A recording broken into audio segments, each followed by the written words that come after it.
When searching for the interview on Russian social media, the first things you may come across are memes depicting the journalist as a well-known character from a Soviet cartoon.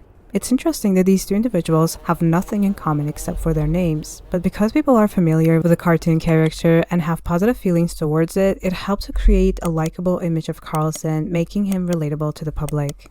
When Tucker announced his plan to interview the president, the media made a focused effort to present him as an important figure who was willing to listen to Russia's perspective and share it with the Western audience. Russian media outlets have long claimed that people in the West have been deprived of the true account of events and been forced to believe a false narrative created by their own media outlets. And to the Russian audience, they wanted to present Tucker as a credible and influential person with a large following. They highlighted his popularity as a TV host in the US and emphasized the constant criticism he faces for speaking out. The media coverage surrounding Tucker resembled that of a top celebrity, delving into details such as where he shopped, what he ate at a Russian McDonald's, and the store itself shared on their channel that they spotted him purchasing items like chicken, oranges, and a cake. Additionally, his activities in the city, including his visit to the Bolshoi Theater, were documented. Apart from that, the content of the interview didn't bring anything new to the Russian audience. When the interview was announced, people jokingly speculated about the topics that would be addressed. One popular prediction was that Putin would assert that Ukraine was invented by Lenin. The historical background provided at the beginning of the interview was familiar to the Russian audience, as similar facts had been repeated multiple times before.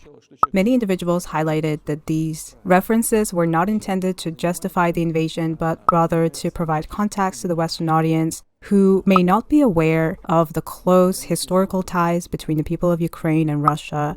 While they're not the same people, the extent of their similarities is a subject of ongoing debate.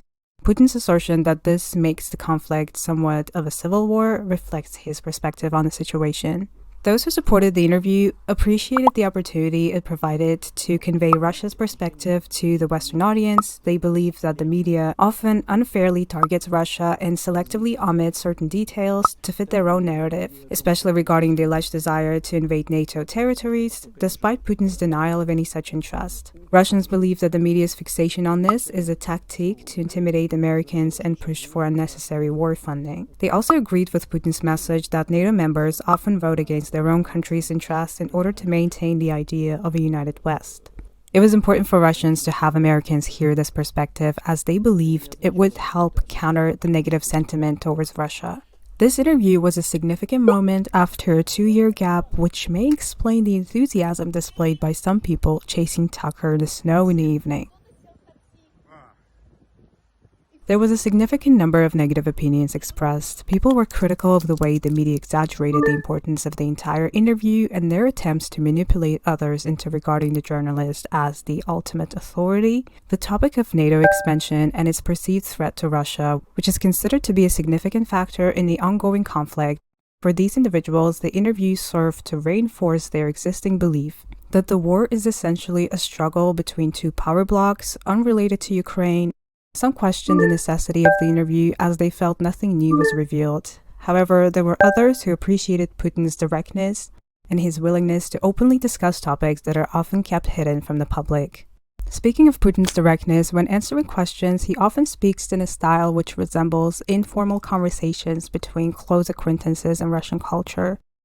The translator receives praise for effectively conveying the message, despite the challenge of capturing Putin's emotions and unique style. С барского плеча. Да хрен его знает, зачем это, если я не понимаю. Умный был дед. Many were curious about how certain words like apalachivit, which refers to the imposition of Polish culture on people, would be translated, as it's not widely used and has become associated with the president in recent years. Putin used this term when discussing Ukraine.